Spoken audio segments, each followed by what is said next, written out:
Ford's EV Mustang Mach-E gets more range as well as other perks. Koenigsegg's Regera inspection is the best thing ever. And Bentley's Bentayga shows dedication to electrification. You're watching CarTell.tv and I'm Simone. Here's a recap of this week's auto news. Now before we begin, make sure you hit that subscribe and notification button. And also, we haven't yet officially named this new news segment, so we would love to hear your suggestions in the comments below. The range fight in the EV segment in the US just got another major contestant, at least on paper. It's the Ford Mustang Mach-E California Route 1. Now there's a lot wrong with this name, starting from the fact that it's a Mustang SUV. Secondly, the Mach-E is unmistakably reminiscent of the Mach-1, the performance version of the venerated 1969 Ford Mustang. Next, it adds 3 more words to the already long name, apparently randomly selected. However, this name stands for the most affordable EV in the US that can cover more than 300 miles per charge, up to 305 miles, or in regular numbers, 491 kilometres. We also got a hint that the figure's actually a conservative estimate. The official highway range is about 40 kilometres lower, while the official city range is about 30 kilometres higher. The improvement comes from a few upgrades, such as the extended range battery and rear-wheel drive only, as well as upgrades such as aero wheel covers. Other versions of the Mach-E start from 340 kilometres of range, and some come to about 435 kilometres, but that version is significantly more expensive than the California Route 1.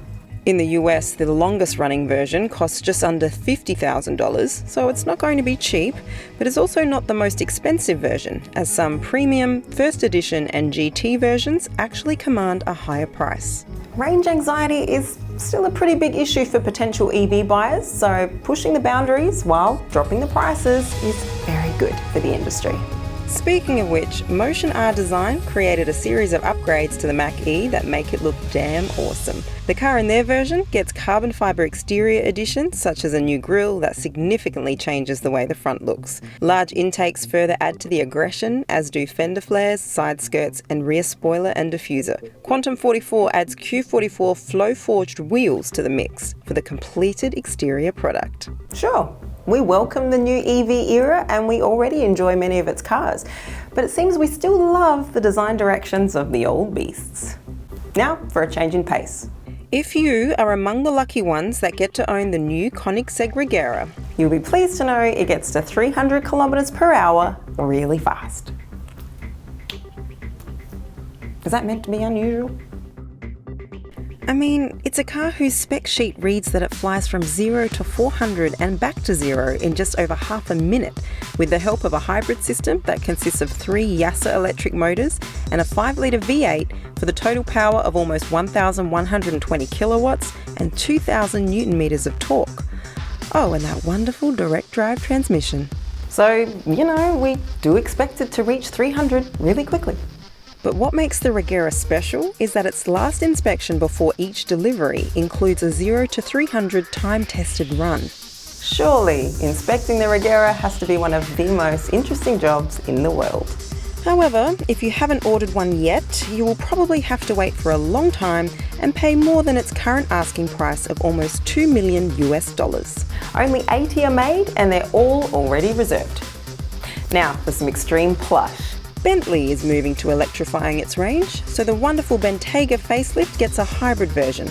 It has a 3-litre turbo petrol engine and an electric motor that add up to 330 kilowatts of power and 700 newton meters of torque. The powertrain is a plug-in hybrid one, which means it gives some EV-only kilometres. Bentley claims it's up to 50 kilometres, which should be enough for most city errands.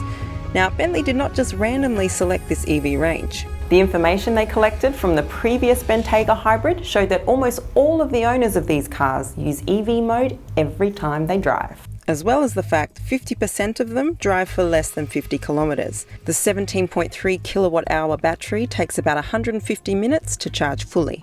Remember that instant torque of electric motors that we often mention here at CarTell.tv? Well, the electric motor in the new Bentayga that sits between the engine and the gearbox provides the lovely electric push instantly. Sure, it's not immense, but it's definitely noticeable. I'm really looking forward to testing the new Bentayga very soon. Hint, hint. Thanks for watching Cartel TV. We hope you're enjoying our new news segment. Please do suggest some names below. We'd love to hear your suggestions. We're aiming to release a video per week, so check back in next week. I promise you there'll be some great conversation pieces for your next barbecue.